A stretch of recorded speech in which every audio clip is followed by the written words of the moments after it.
يا أيها الناس اعبدوا ربكم الذي خلقكم والذين من قبلكم لعلكم تتقون الذي جعل لكم الأرض فراشا والسماء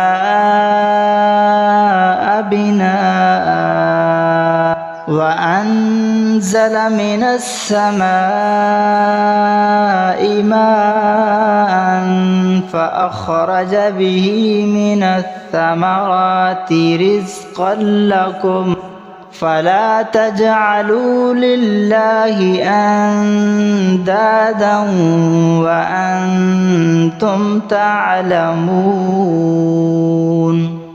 وإن كنتم في ريب مما نزلنا على عبدنا فأتوا بسورة من مثله وادعوا شهداءكم من دون الله إن كنتم صادقين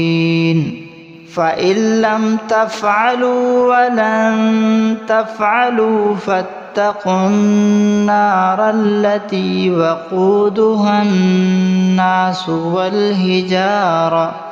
أعدت للكافرين وبشر الذين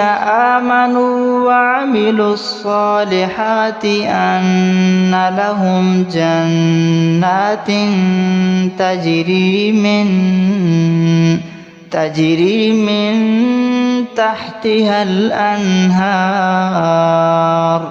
كلما رزقوا منها من ثمرة رزقا